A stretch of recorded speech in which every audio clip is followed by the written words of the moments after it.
Hi there, and today we are looking at Virtual Guitarist Sparkle. This is one of three programs dedicated to generating the tones of guitars made by virtualguitarist.com.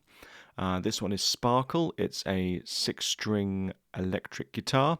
They also do a 6-string acoustic guitar called Amber, and they do a 6 or 7-string rock guitar called Iron. Dedicated to kind of distorted and crunchy and more rocky tones. But the Virtual Guitarist Sparkle is a VST plugin available for Mac or PC, and you can download a demo, and I'm running a demo here. It is a electric guitar dedicated to rhythm guitars. It's not a multi-sampled clever key switching monophonic super soloing guitar. It's just to do kind of the rhythm parts, and it has a plethora of pre-recorded rhythm parts built in. I don't know whether these are pre-recorded from the guitar or whether they've reconstructed them from guitar parts, but it is a pretty clever plugin. So let's just work our way around the interface. This is it on the screen. What you've got at the top here is a list of presets, the factory presets, and of course any presets you might have made yourself.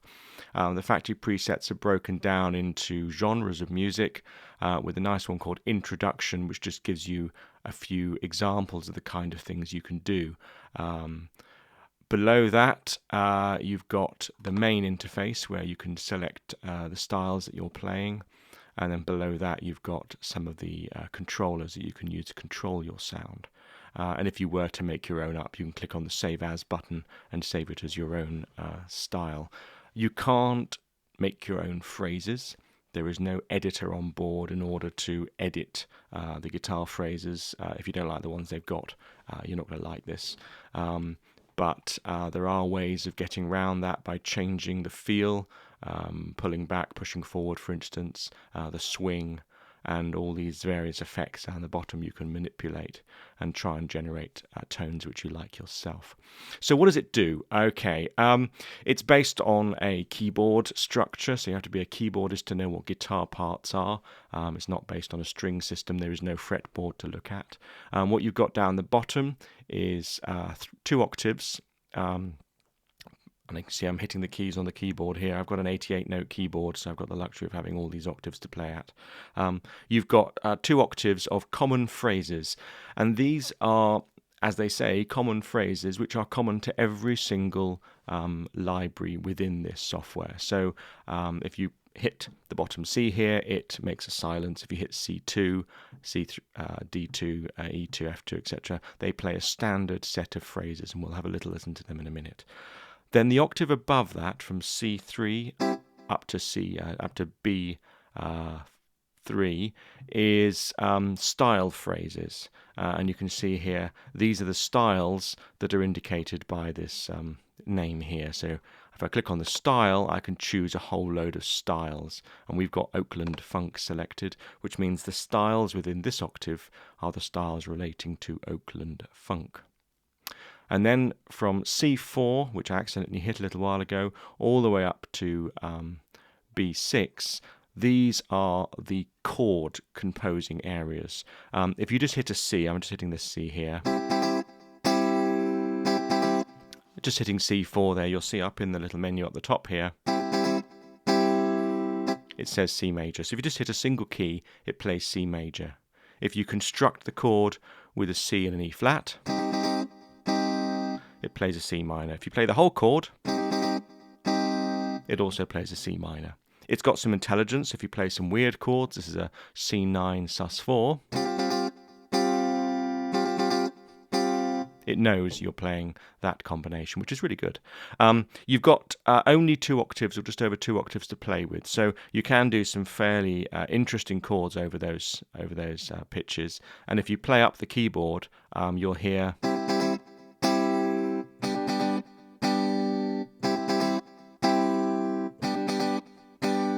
you can't control the inversions, so any C plays the same chord of C, but we'll talk about how we get drop D tuning and change those inversions in a second.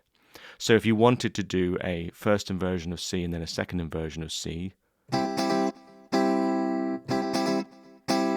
you get the same chord. So you can't do some of the clever things you can do on guitars just by playing the top 3 strings or the bottom 3 strings or whatever. So you are stuck with the chords that they allow you to do. But as I said, the chord recognition is very powerful, and it does recognize lots of different chord types. If you just kind of play random notes, it'll work out what chord you're doing and add lots of, +5, +4, +7, etc.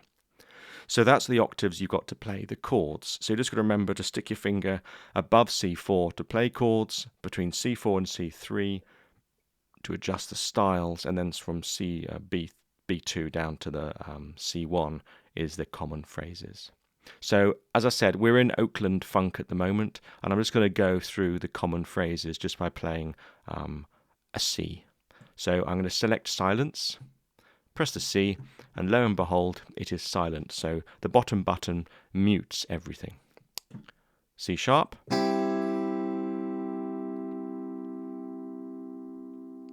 So you'll hear there, it's just sustaining a chord of C major.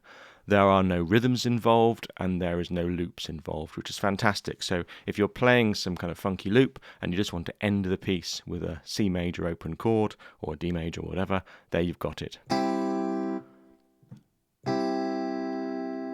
And that's an upstroke. So downstroke and an upstroke.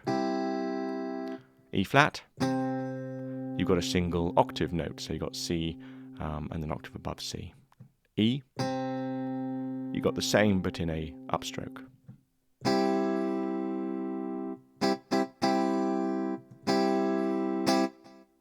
So now we're starting to introduce some loops. So if I play that F and hold it,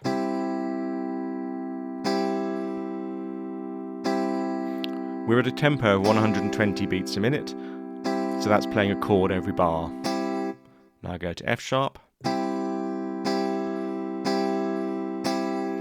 Now we're playing 2 chords in a bar. G, got a syncopated rhythm. G sharp.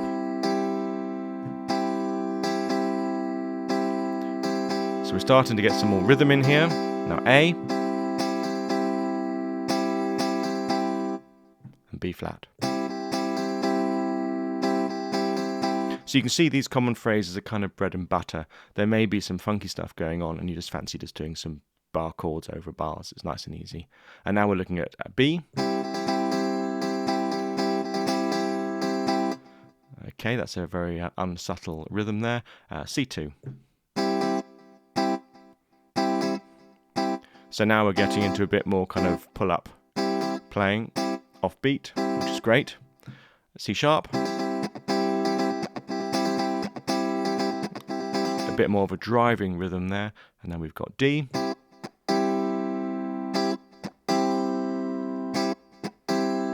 Those mutes are really very good. They're a lovely sound. You can hear this has got a slight delay on it. We'll sort about that in a minute. Now you've got E flat.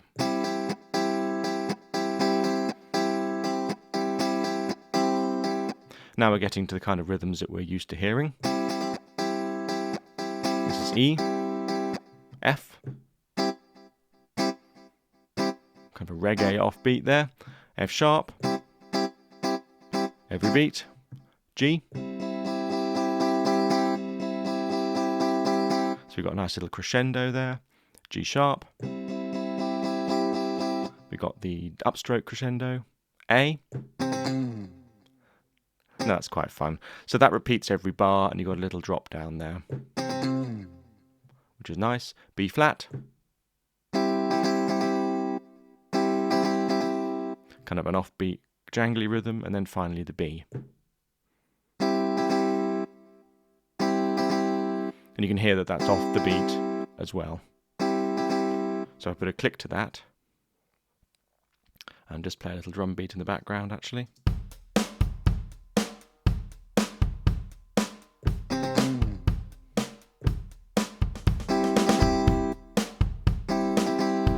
So it's got some offbeats going in there. Okay, so that's that first 2 octaves of common phrases. And it doesn't matter now what you select in the style or the presets, those common phrases will always be there. So if you always remember where they are on your key switches, you can always just resort to playing the common phrases, which is brilliant. Now the second 2 octaves now, the second octave here, the style phrases. I'm in Oakland funk, so I'm going to click on C3 and play my chord of C again. Now this is a chord pattern dedicated to funk, and it's called Oakland Funk Style, and that's the C, and this is the C sharp.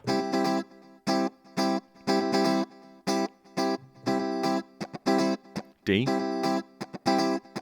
E flat,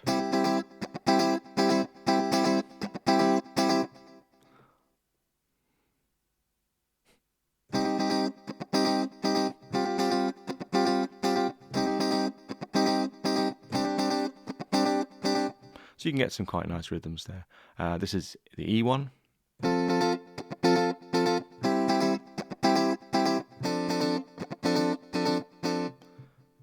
F.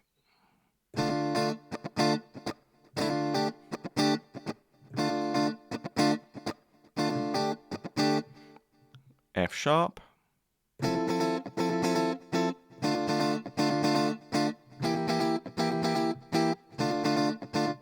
And then the G.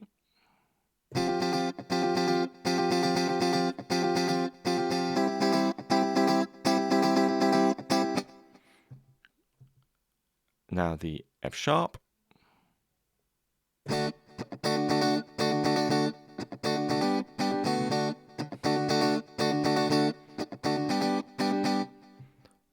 Now the A.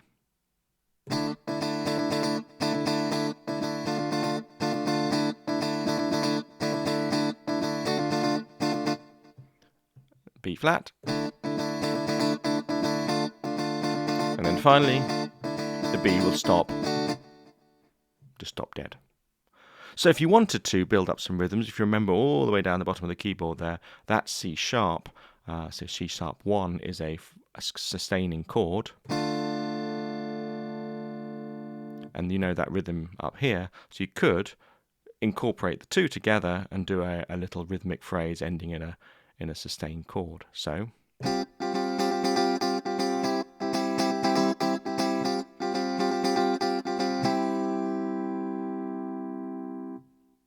you can see how quickly it might be to build up rhythm tracks. It's almost a case of just playing chords with your right hand, and if you're like me and just kind of write music and just feel like just filling it with interesting noises, you can just hit the style phrases in a kind of random fashion until something sounds good, and then you can spend a bit more time programming those in. So those are the basic way this thing is set up. I'm not going to go through every single style, that would be the biggest job in the world. But if you look in the style list here, you can see there are just, well, there's not quite 100. It feels like there are hundreds, but there aren't. There are quite a lot. So I can choose disco and just play a couple of chords.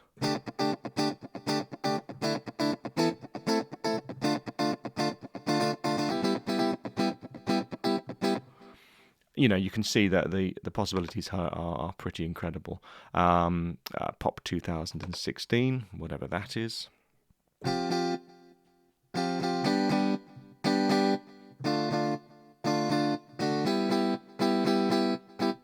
So you can get some fairly nice little rhythms there. And again, I re-emphasize this, remember the common phrases are always there. So although I've changed to Pop 2016, I've still got those sustained chords, which is great. Okay, so I'll stay in Pop 2016, and you've got over here on the right hand side, you've got Latch, which allows you just to hit a note, and it will just carry on playing until you play another chord. And you can turn the latch off. You've got a speed control,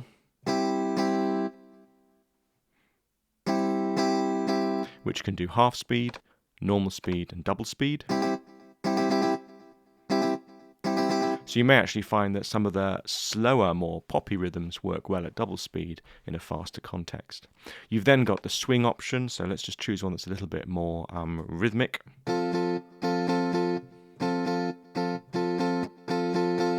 Right, I can swing that.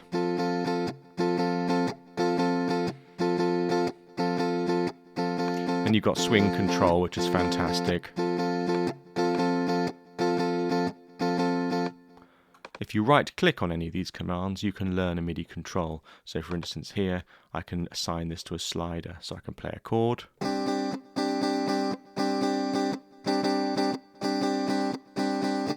If you want to do that kind of thing. Then you've got the feel control. I'm going to assign this to a MIDI control as well, just so I've got control over it. The feel is quite nice. If I play a drum loop in the background here, and just let that play away, and then play over the top of it, and adjust the feel, you'll hear what I mean. I'm just going to play a chord of C.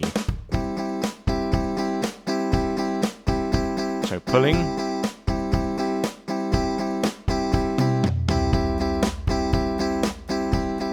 Can you hear what it's doing? It's pretty good. Now pushing.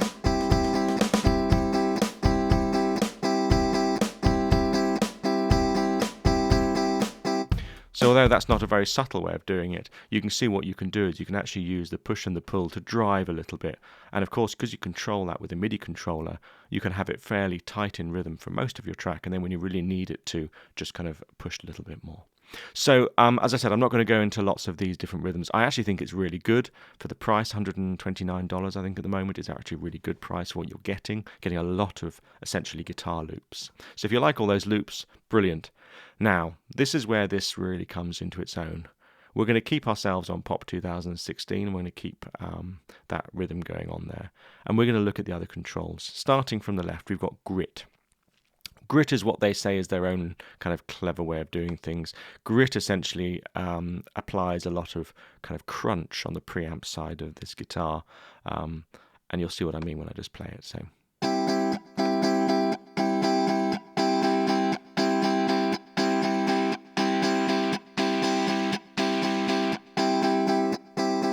it kind of gives it that kind of slightly crunchy sound without giving it too much of the overdrive. You've then got control over what it says here, guitar, but what it means is pickup. You've got control over which pickup, so you've got the neck, mid, dual, and finally bridge. So that may well be just doing that with filters. I doubt they've individually recorded all the picks, but if they have, good on them. It actually sounds quite nice, and you can get a nice kind of rich sound or a fairly sparkly, crunchy sound there, which is great. So leaving that on neck for the moment. You then got a choice of amplifiers: clean, bright, crunch, cream, and rough. And the drive control just applies a bit of drive to your amp. So that's the clean amp, the bite amp,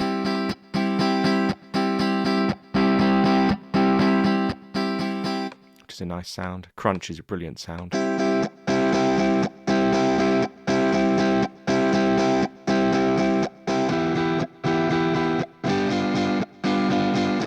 Love it. Brilliant. And then you've got cream, bit more of a rich tone, and then finally rough, which is exactly what it says. But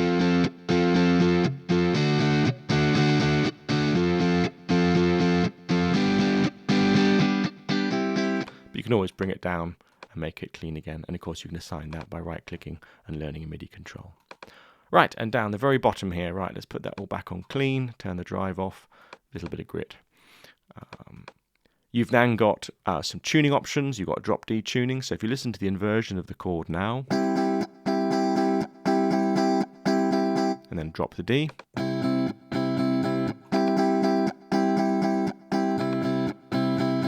so if you wanted to, you could learn a MIDI control for that. And I've got a little button that I can press on the end of my keyboard, so I can play a chord.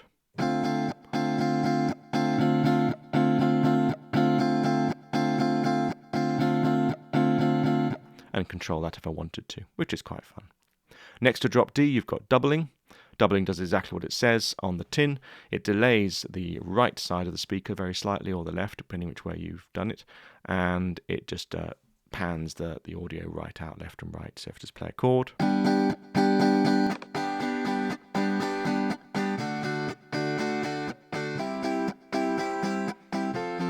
you can hear that's doing a nice doubling effect. And we've had the delay on the whole time. It just adds a little bit of extra something to it, but you've got quite a nice clean delay engine here. So, and you've got controls of 30 seconds, 16ths, dotted 16ths, 8ths, dotted 8ths, and quarter notes.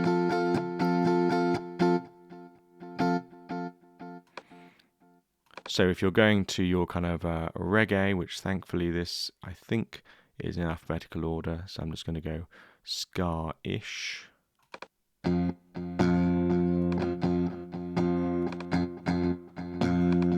Let's just go to reggae on this one because I know it tends to sound better.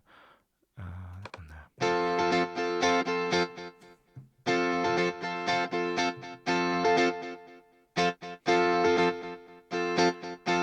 You hear the delay is.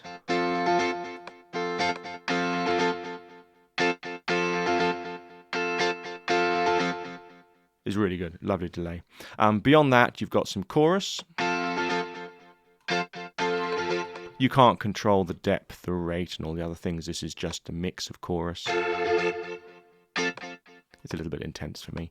The nice thing is it does apply the chorus, I think, before the drive, so it's kind of a nice way of adding a bit of gloop to your mix. And then finally got a reverb. Again, you've got no real control over your reverb, but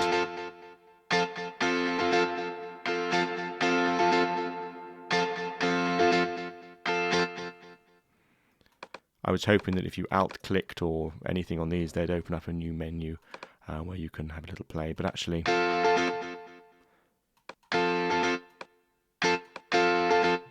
it's not a bad reverb. It's quite usable, really. And then finally, you've got your volume control, which just controls the output of this plugin to your digital audio workstation. So this is it. This is the virtualguitarist.com production called Sparkle. I actually think it's really good. I am using the demo. I've only got 20 days left. I've already used it in a couple of tracks and I'm finding it really quite handy. So something worth considering if you're looking for a rhythm guitar and you don't want to program it in or play it all in yourself. There we are, Virtual Guitarist Sparkle.